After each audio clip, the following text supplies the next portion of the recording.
Hello and welcome back to Fandom Fridays, and a very, very special shout out to my dear friend Hitmonchan YouTube, who is probably either A, monitoring these calls, or B, watching these videos even while he's busy trying to think of new ways to insult me, or busy having fun with his own life. But he has a lot of fun. Probably playing a couple of video games, watching some movies with friends, probably reading a few books. Hey, yeah, Hitmonchan, if you feel like adding a new comment, go ahead. Tell me what type of books you like. I'm genuinely curious. I mean, if you're going to spend the rest of your, if you're going to spend 5 seconds insulting me once in a while, might as well get to know each other better. I do get kind of lonely, you know. When we proceed to check out all the fanfics that are not pony related. Why? Because some days when you find out that you have your own professional troll, some days you need a little relaxation. And I'd like to apologize to everybody for not doing any Fallout last night. My voice was a little sore.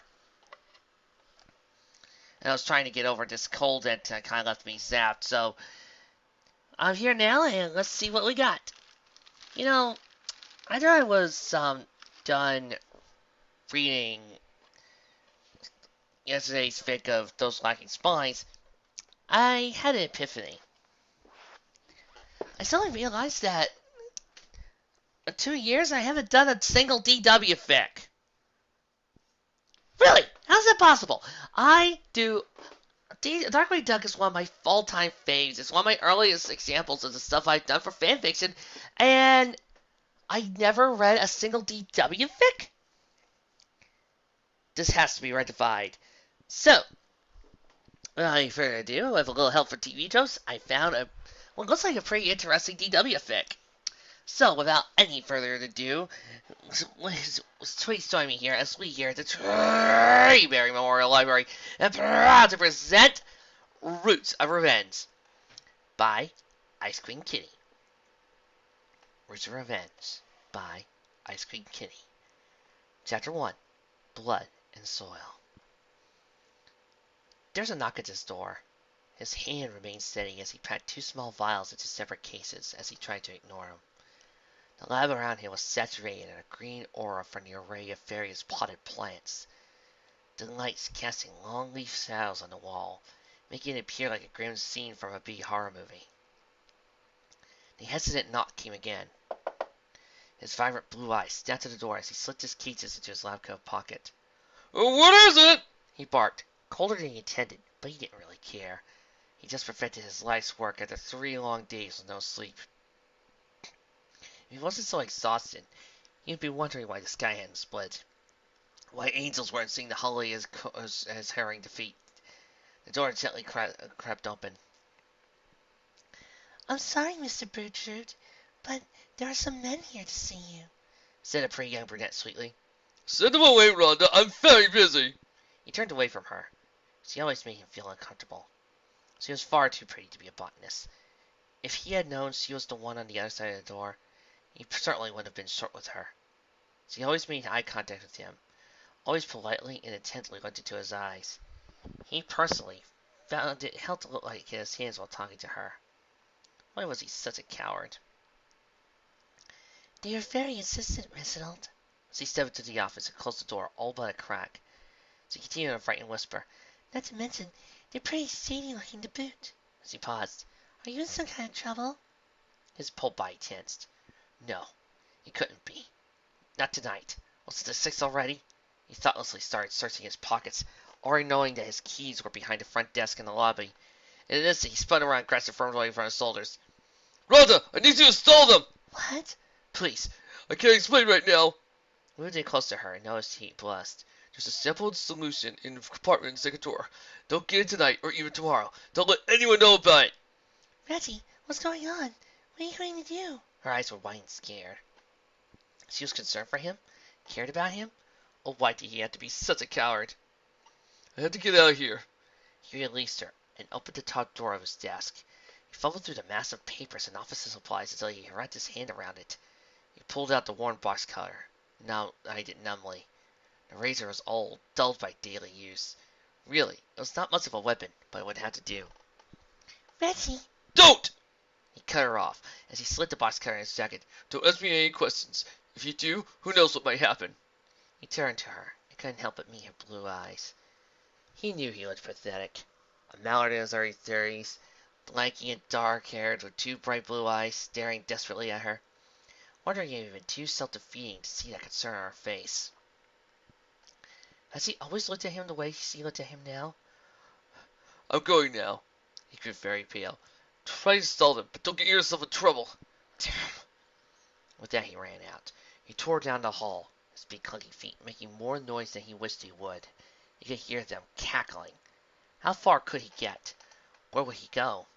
He burst out the back door of the facility, and an icy maintenance breeze slanted him in the face.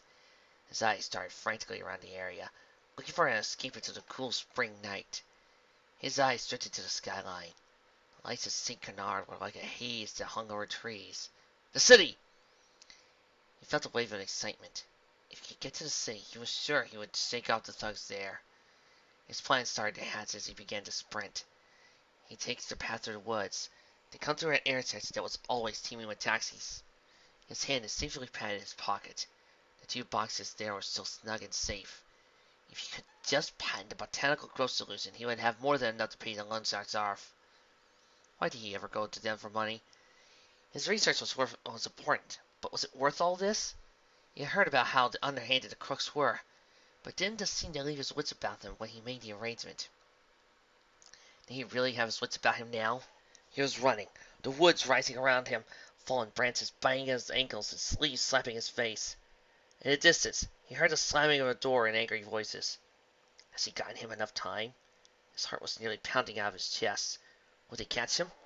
Would he be able to convince them to let him off again? Twice they came hounding him for reimbursement. Twice he had promised results. A branch caught his bill and he stumbled in a soft curse. He had been through this wood 1,000 times. The sun lighting the canopy and illuminating the stencils of the leaves on the grassy path. The wind playing with foliage, making it dance like a technicolor ballet. Now the trees leaned in and grabbed at him. The gnarled fingers scraped and cut his skin. One swipe at his face and he felt the blood soak his feathers. The path was a minefield of gnashing, gnawing teeth trying to trip him up. His breath was short and stabbing, but through he could hear them gaining. Of course he came out here to think, to be alone or get lost in his thoughts. How he always wanted to ask her to join him. But here in the darkness, in the creeping shadows that beckoned to him, his strength sped. He found himself on his knees gasping for air at its roots. He knew he was there, but it felt like it was another place, reliving his childhood. Couldn't feel the constant bruises, not even the blood streaming down his face. He stood down on his ground, eyes turned up at the massive branches overhead, swaying gently in the night sky, when a hand grabbed him violently by the scruff of his neck and yanked him to his feet. Reggie, you're resorting to running?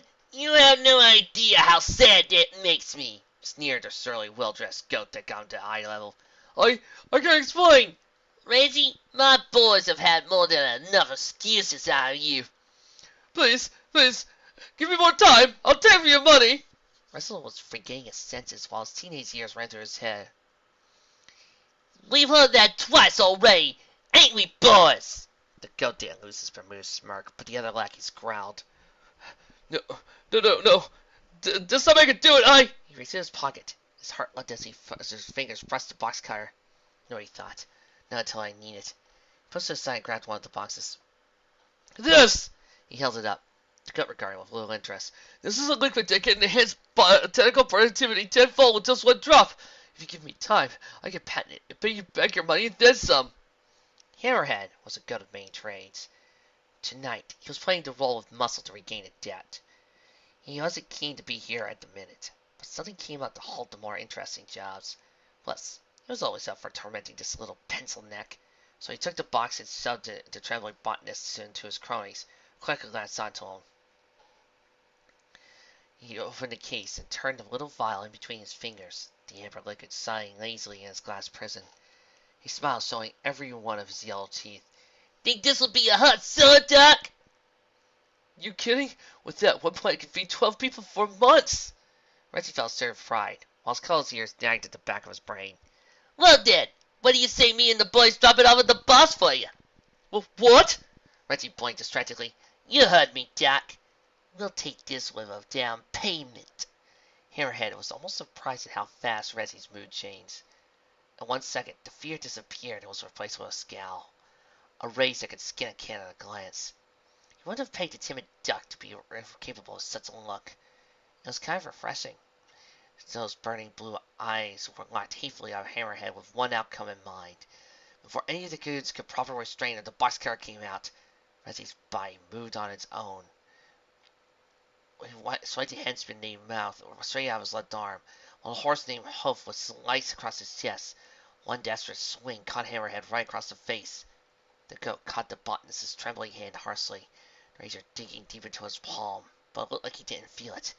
A little Maurer lashed out at him as best as he could. Hammerhead wrapped his free hand around the duck's face, blocking out the death glare he was being assaulted with. You know, I really hope you wouldn't cause a scene, Reggie, snarled Hammerhead's bloody face. Mouth grabbed Reginald by the back of his coat and threw him to the ground. As he crashed into the grass, rage pumped through him, and other people's blood stained his clothes. Little white lights floated in front of his eyes. The force of the fall knocked the wind out of him along with his senses. A slice of his life was nearing its end in his mind. Hammerhead's mouth moved. It took a while before the words reached Reggie's ears. The two bleeding buds took out their concealed weapons. Melissa's grins, his eyes scanned at the glittering blurry life in the billy club, panic seizing his heart. The sound finally reached him. Hammerhead's words said, "Rub him out."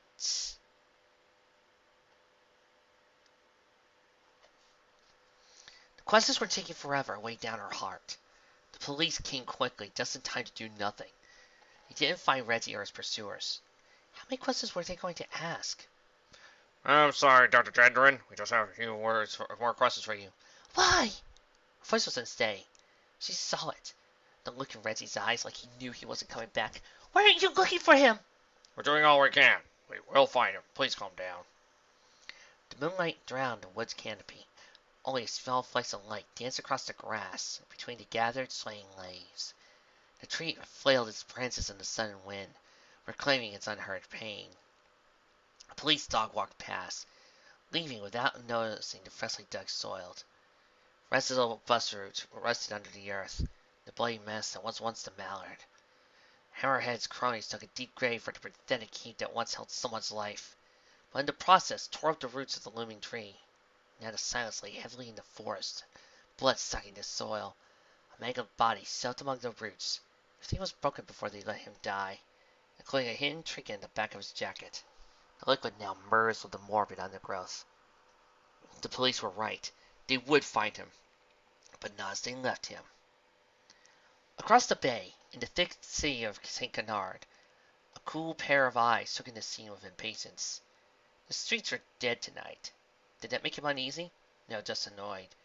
He had been closer than ever to catching Torabal with his laggies. He had been tracking them and knew that their next move was until, because his fist as a human breeze swirled around his cape, until they ruined it all. They had set a trap for him, a secret they didn't want to know anything about.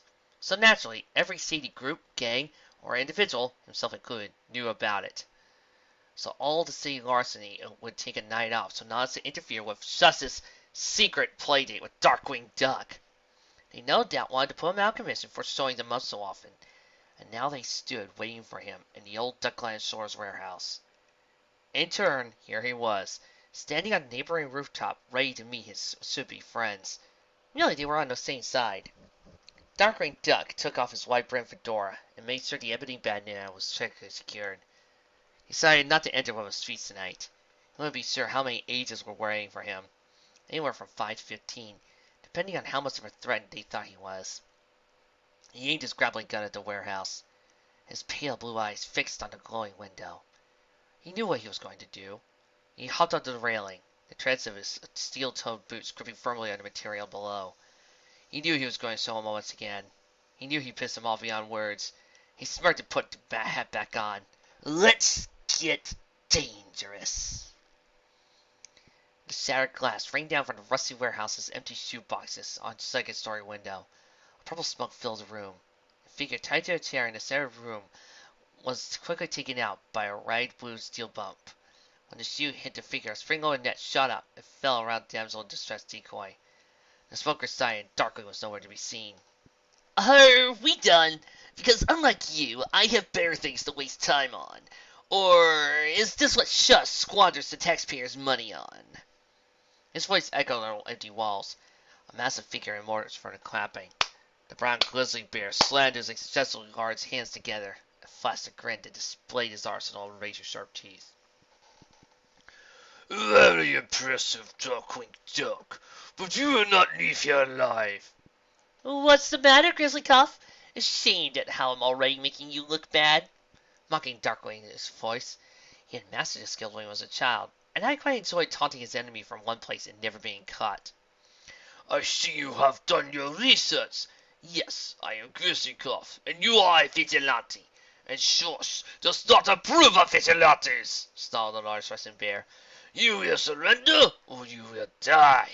My, that's quite a threat, Huggy Bear. Yet not an empty one. Darkwing blinked among the raptors. 10. There were 10 such eggs ready to strike. The raptors cape around him. I'm shaking my boots. Honest. His voice clipped from the other side of the room. It's time to show these chumps a thing or two. He smirked to himself. You be man enough to show yourself, and stop playing hide-and-seek. The bear grunted as his eyes scanned the area once the voice had found him. Empty wooden planks and dusty boxes met his glare. There was a soft shuffling noise behind him. Hide-and-seek? Oh, Agent Grumpy Bear, I am disappointed in you. No, it's called stealth. Maybe you and your kids should look into it. They might have lasted longer. Grizzly Cuff turned and saw every one of his agents out cold. He bared his teeth and snarled, blood pounding in his ears as a blinding ray swept over him. Now! Deep breaths, kids. Count to 10. He chuckled the same voice behind him. Grizzly Cuff spun and saw the masked mallard for the first time. He was short, lean, with a deep black outfit that made him hard to see in the warehouse. He stood nonchalantly before tipping his hat over his face. So, now, you were saying something about killing me? A pair of cold blue eyes locked on Grizzly Cuff from the mass of black. The bear snored, and a blast of hot air slammed Dark in the face, which almost caused his hat to fly off his friend. It looks like the pleasure will be mine. The bear's trash can lid sized hand swiped at Darkwing. Prepared. Dark pulled out his gun and simultaneously dodged and shot Grizzly Cuff in the face. Grizzly coughed and wheezed as the tear gas strangled his lungs and shoved itself off his nose. Through the smoke and tears, he spied Darkling with his arms folded and a smile on his face. So, it's complete, is it? He growled as he pulled out a Shush Standard Colt 45 out of his concealed holster. Darkling crouched, preparing to run while whipping out his grappling gun. It's a Grizzly Cuff! That is enough! A new voice said to Dark's left. An older, balding fowl emerged from the shadows. He was stout, portly, and sporting the navy suit uniform of Shush. Despite his grandfatherly appearance, Dark knew by the glint in his eye this one was trouble. Darkling straightened, and Grizzly Cuff trembled, the gun still readied. Say Gator Hooter, I presume. He put his hand on his gas grenade, concealing his axis with his drawn cape. Why, yes I am! Bravo! You are the infamous Darkwing Duck! There was pleasantness in his voice that made Dark uneasy. So I've been told, Hooter. Why have you devoted that entire operation to take me out? It's more important than aiming for the bad guys. Hooter laughed. Not a malicious laugh, but a laugh of genuine amusement. Darkwing Duck, you truly are something. Your confidence is inspiring. You came in, tore apart our deception, and continue to incapacitate every available field agent. Truly, you are an incredible individual. Well now, you're welcome. Now that you're being in awe of my skills, maybe you should turn your attention to how we're on the same side. Darkwing was losing his patience. That's why he noticed him. Out of the corner of his eyes, he saw two agents lurking at the broken window. He was planning to make his exit. Yes, we do go after the same fiends. However, we are working with the law, not against it.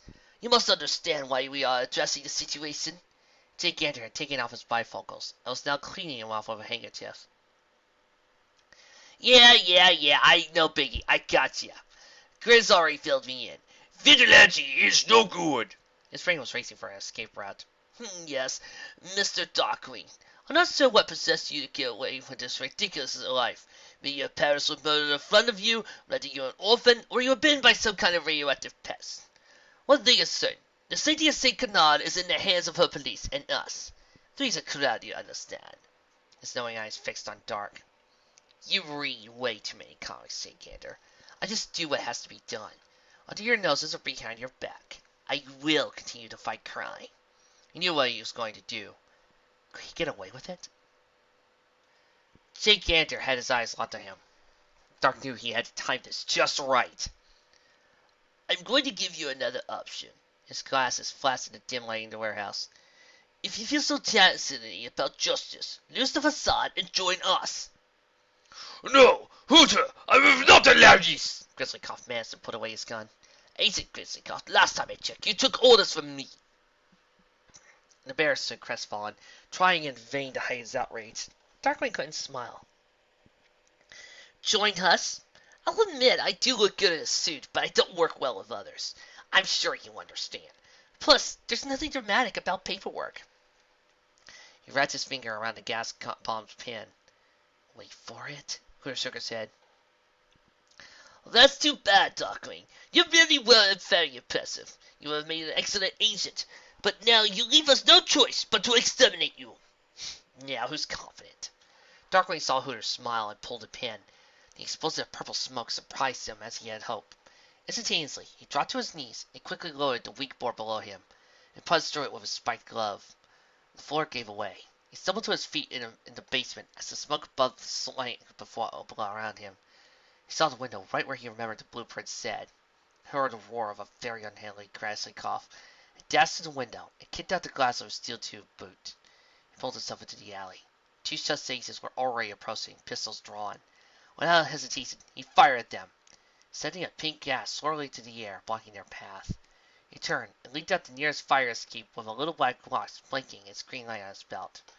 He darted up the stairs. A bullet whizzed past him, and he hoped onto the roof. He stood in the center of the empty rooftop, panting and sweating, uncomfortably under the layer after dark layer. Pangs of pain swam up and down his legs. He knew they were loaded with splinters and glass. He'd deal with that later. He heard the clanking of dressed shoes on metal steps. He smirked, and ran gags as always. The wind kicked up as the deafening sound of a jet engine roared. Darkwing turned back to the fire escape to see Huss. Grizzlycoff pushing two lesser agents out of the way. Darkwing took off his hat and bowed as the ladder dropped out of the air beside him. It was fun, Grizz, but like I said, I have better things to waste time on. He latched onto the ladder, and the duck-shaped head jet rose away as the ceasefire ended, causing bullets to ping out the bulletproof thunderquack. He reached over the bomb hatch, pulled the ladder, and slammed it shut. How did it go, Double D? He said the well-built pilot. Didn't expect to be invited to T-Lon's pad, grumbled Dark as he sat in the co-pilot's seat, tossing his hat behind him. Oh, that's the same. I found a great cupcake recipe yesterday. Launchpad commented slightly as he flipped the radar jammer into action. Darkwing laughed and plopped his hands behind his head. It was safe to say he could chalk up another victory on his list. The situation was not in the heart of the city. In a large, unmarked building pacing in a extravagant waiting room was a goat. He was far from being in good spirits. His face hurt. There was blood all over his gray pinstripe suit. He really had time to catch up to cut when Taurus Bulba requested a full report. So, now here he stood, in front of the massive mahogany doors that separated him from the kingpin of St. Canard. He knew in his gut that Taurus Bulba wanted Booster alive. The sight of his own blood made him forget that. His only saving grace was that the small vial in his breast pocket. It was a total loose. He'll see you now, said one secretary. He inhaled and opened the door. The office was dark. No surprise there. He kept it dark when he was discussing business. Taurus Bulba's hulking silhouette was perched in his big red silvery chair. Seated behind his seared desk, that damn pet vulture was sitting on his shoulder. Cut yourself saving, laughed the bull. Hammerhead brilliant returned. I knew what you've done, you fool. Don't even try thinking about lying to me. You know the best part about Doris Bulba is he's voiced by the one, the only Tim Curry. As thus, I get to work on my Tim Curry impersonation. Yes! Hammerhead felt his entire being grow cold. The vulture watched him with one blood-red eye. Your temper will get you killed, my friend. Fortunately tonight I took care of the dear doctor. I believe you have something for me. Hammerhead fumbled in his pocket and produced a vial. He carefully placed it on his desk. Yes, very good. I believe our friend Professor Waldemeier will have some fun with this. The bull's hand had filled the glass bottle. Hammerhead's heart rose. Which reminds me, I have another project for you. Hammerhead held out a paper to Hammerhead, who took it and looked it over. Waldemeyer's granddaughter? Indeed. He's been losing momentum since we graciously brought him here. I think the girl will serve as motivation. Right. He folded the paper and placed it in his pocket as he turned to leave. Hammerhead, do not lose your temper this time, or you will not get off so easy. I think I'm going to stop there and point out, okay, first 3 chapters and this story is pretty good. It's well done, interesting, and actually loads of fun. I mean, Darkwing's in character. There's not that, it may be darker, but there's not that too much blood and violence. It's just a genuinely fun little story. And once again, to my dear, dear friend Hitmonchan, I just like to say, hi! One down, that's where to go. I'll see you next time.